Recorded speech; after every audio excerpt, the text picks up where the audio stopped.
na lukulujo may malema dondo-dondo.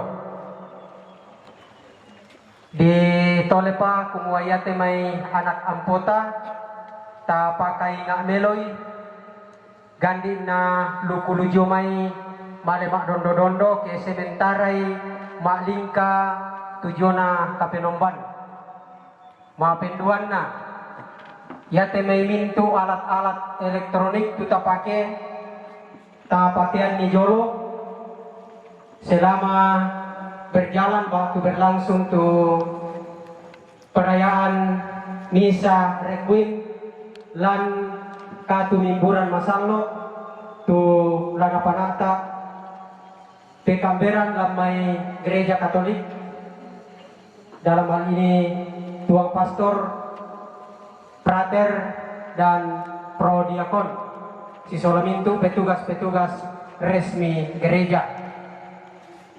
Ya matoto parallu ta pahang melo solanasang kumua den naupa na iate lana po kinaloilalan lana po tetelambanan rampo si tingayolindo puang to tumompana jao masuanggana to panulungan yakote ambe Nene takamalit Yohanes Tugun ia matukati mimburan masallo lama lingka si turunan pakpurayan na puang matua para matutu iparampo lako kita masolanasang na waktu di sorong lako pekamberan lamang gereja tuang pastor si sola sangayo kanabana umpanatay te misarukin lante tarapak madusen totemo.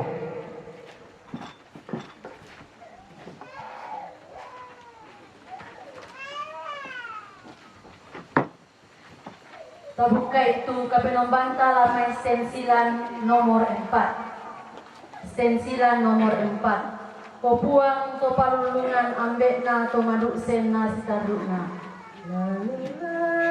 Opuang to palulungan. Opuang to palulungan ambek na to madusen rodong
Yesus Kristus, cinta kasih Allah dan persekutuan Roh Kudus besertamu dan sertamu juga segenap keluarga yang bergabung. Bapak dan Ibu, saudara-saudariku, selamat pagi. Pada pagi hari ini kita berkumpul bersama di sekitar peti dan jenazah orang tua kita, ayah kita atau nenek kita, Yohanes Tugun.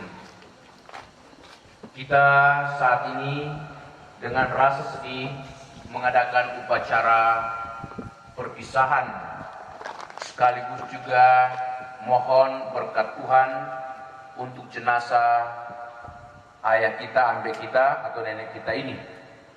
Dan sebentar lagi kita akan menghantar dia ke tempat peristirahatannya yang terakhir di tempat pemakaman atau patane yang kemarin dulu baru saja diberkati.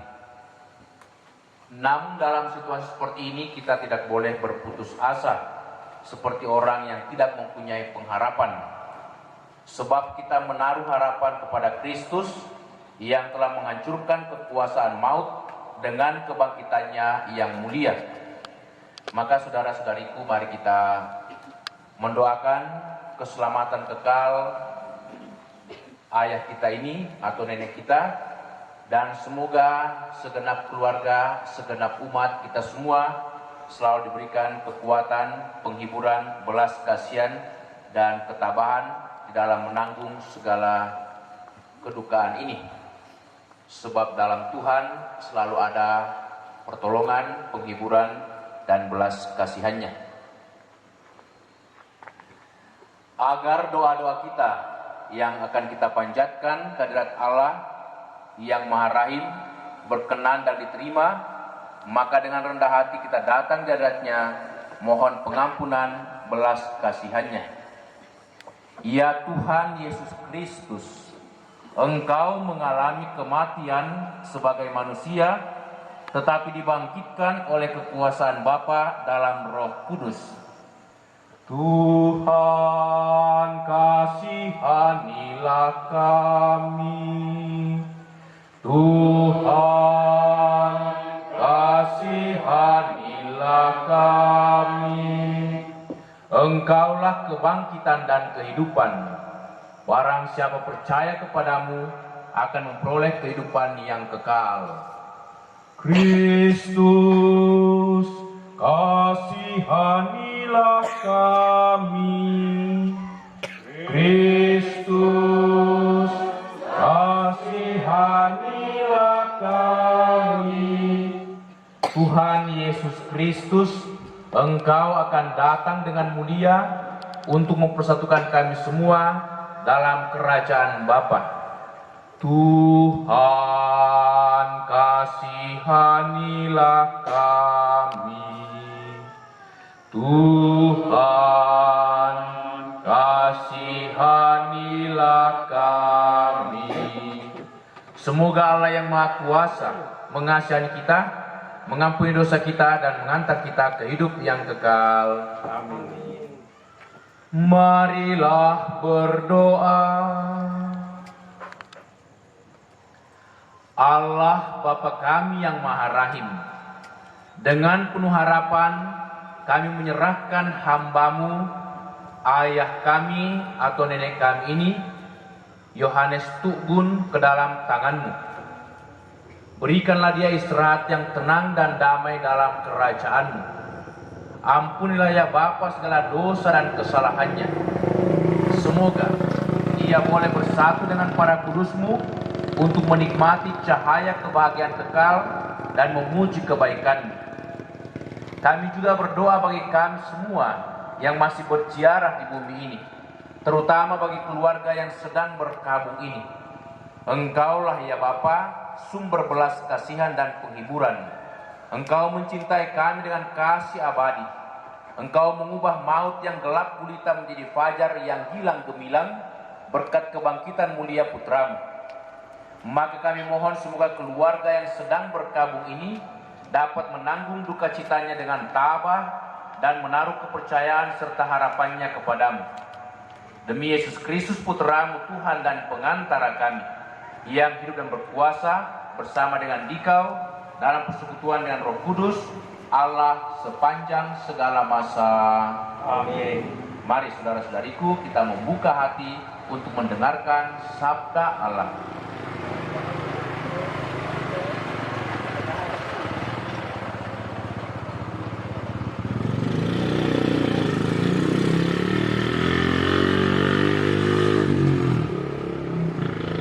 Sabda Allah dari surat Rasul Paulus kepada umat di Roma. Jika Allah ada di pihak kita, siapakah yang akan melawan kita? Ia yang tidak menyayangkan anaknya sendiri, tetapi yang menyerahkannya bagi kita semua, bagaimanakah mungkin ia tidak mengaruniakan segala sesuatu kepada kita bersama-sama dengan Dia? Siapakah yang akan menggugat orang-orang pilihan Allah? Allah yang membenarkan mereka. Siapakah yang akan menghukum mereka? Kristus Yesus yang telah mati, bahkan lebih lagi yang telah bangkit, yang juga duduk di sebelah kanan Allah, yang malah menjadi pembela bagi kita. Siapakah yang akan memisahkan kita dari kasih Kristus? Penindasan atau kesesakan, atau penganiayaan, atau kelaparan, atau ketelanjangan, atau bahaya, atau pedang? Tetapi dalam semuanya itu kita lebih daripada orang-orang yang menang, baik malaikat-malaikat maupun pemerintah-pemerintah, baik yang ada sekarang maupun yang akan datang, atau kuasa-kuasa, baik yang di atas maupun yang di bawah, ataupun sesuatu makhluk lain, tidak akan dapat memisahkan kita dari kasih Allah yang ada dalam Kristus Yesus, Tuhan kita. Demikianlah sabda Tuhan. Syukur kepada Allah.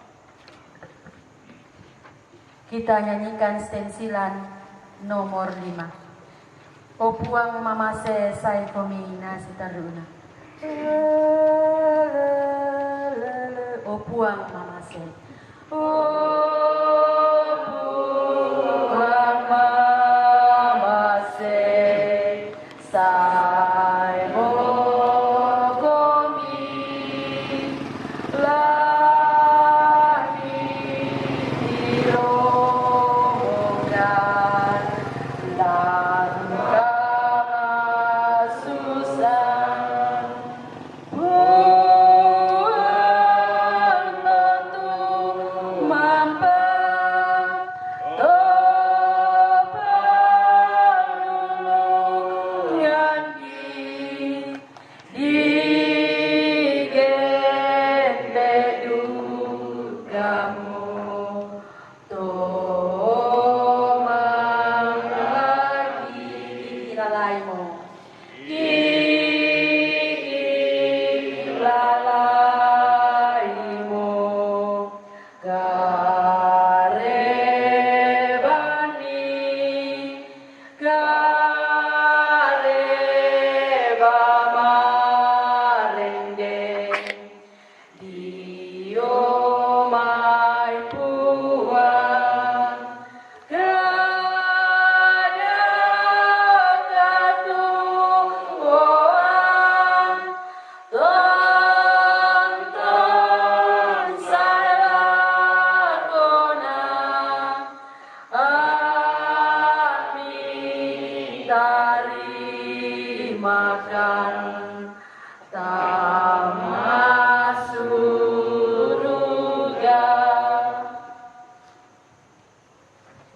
Tuhan sertamu. Dan sertamu juga. Inilah Injil Yesus Kristus menurut Santo Lukas.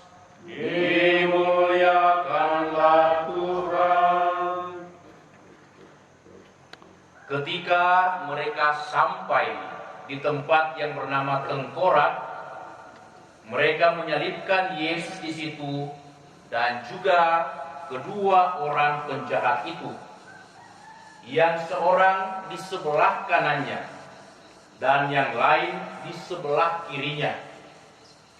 Seorang dari penjahat yang digantung itu menghujat Yesus, katanya, "Bukankah engkau ini adalah Kristus?" selamatkanlah dirimu dan kami. Tetapi yang seorang menegur dia katanya, hei, tidakkah engkau takut?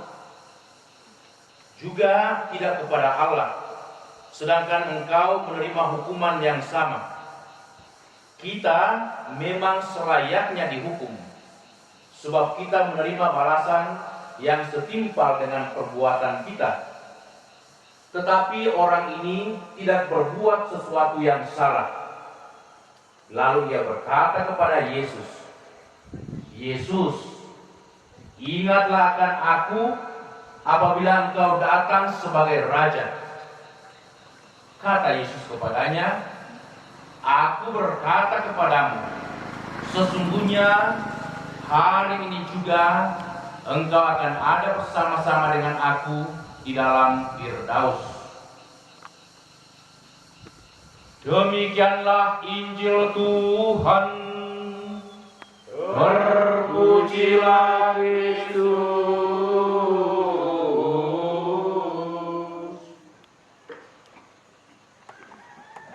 Aku berkata kepadamu, sesungguhnya hari ini juga engkau akan ada bersama-sama dengan aku di dalam Firdaus. Bapak dan Ibu, saudara-saudariku,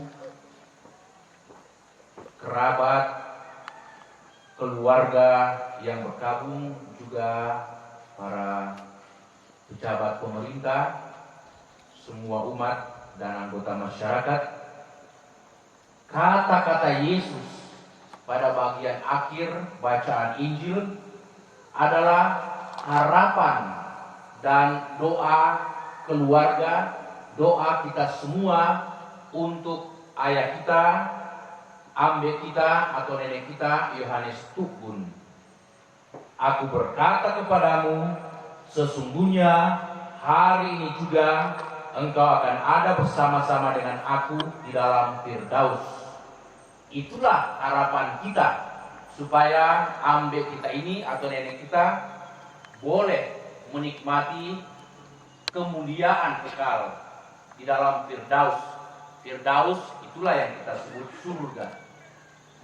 Nah, mengapa Yesus mengatakan demikian? Ini kita tempatkan dalam konteks ketika Yesus disalibkan di puncak Golgota. Dan pada saat penyaliban Yesus di puncak Golgota, ada dua penjahat yang juga disalibkan di sebelah kiri dan di sebelah kanannya. Dalam tradisi Yahudi, penyaliban adalah suatu hukuman bagi penjahat-penjahat besar, pendosa-pendosa besar.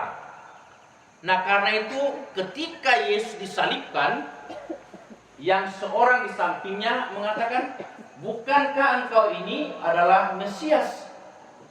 Dia mau katakan, mengapa engkau disalibkan? Engkau ini Mesias. Tunjukkan kemesiasanmu, tunjukkan kerajaanmu, tunjukkan kuasamu.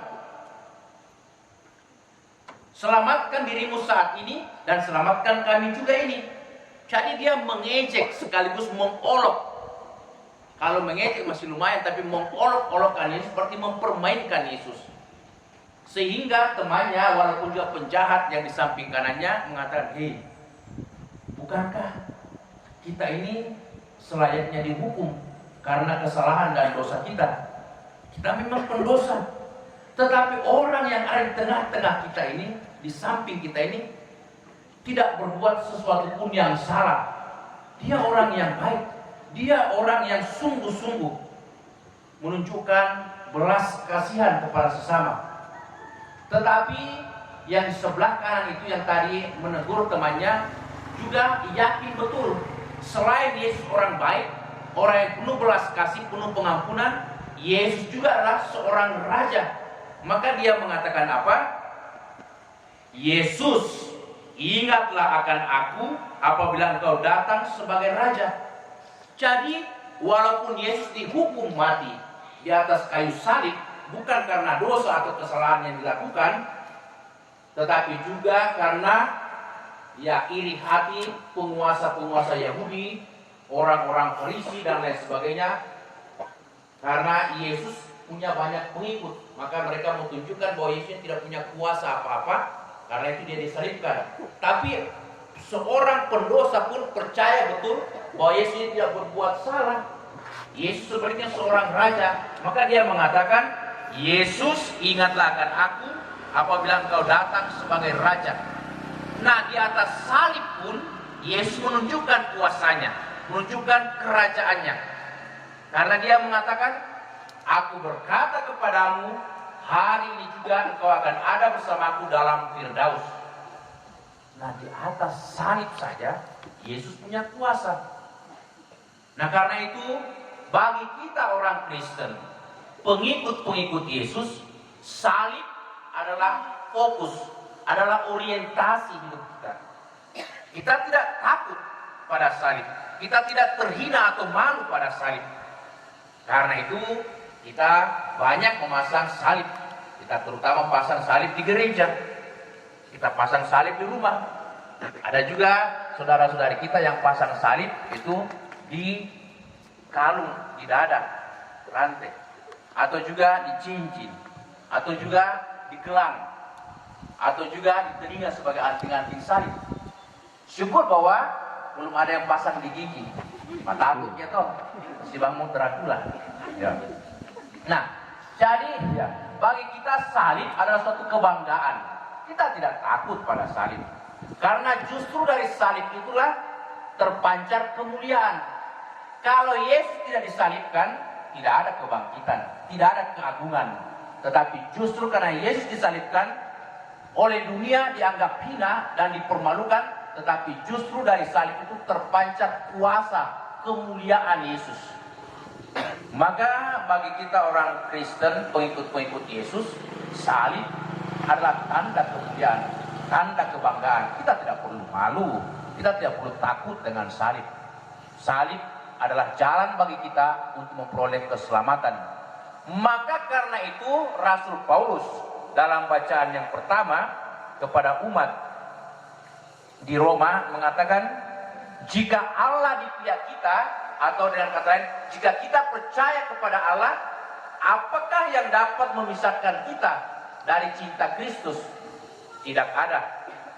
Baik itu sakit, penyakit, derita, kelaparan, permusuhan, peperangan, bahkan kematian sekalipun tidak dapat memisahkan kita dari kasih Kristus, dari cinta Kristus. Maka kematian ambek kita atau nenek kita bukanlah tanda bahwa ia tidak punya daya sama sekali. Dalam iman adalah jalan menuju pada pemulihan, menuju pada keselamatan hidup yang kekal. Maka 2 hari yang lalu saya katakan, di satu pihak kita memang bersedih atas kematian orang-orang yang kita cintai, tetapi di pihak lain sebenarnya kita mesti bersuka cita, karena sebentar lagi orang-orang yang kita cintai, orang yang meninggal, khususnya ambek kita, nenek kita ini akan memperoleh pemulihan atau kemuliaan dari Yesus Kristus karena percaya melalui baptisan, ikut mati dalam dosa, tetapi kelak akan dibangkitkan pula dalam iman. Semoga kita selalu setia, percaya, bahkan juga hidup seturut kehendak Tuhan, supaya nanti pada saatnya kita pun juga memperoleh jawaban dari Yesus. Aku berkata kepadamu, sesungguhnya hari ini juga engkau akan ada bersama-sama dengan aku di dalam Firdaus. Kita percaya orang tua kita ini akan berada dalam Firdaus bersama dengan Tuhan Yesus, karena Rasul Paulus mengatakan, apakah yang dapat memisahkan kita dari cinta Kristus? Tidak ada.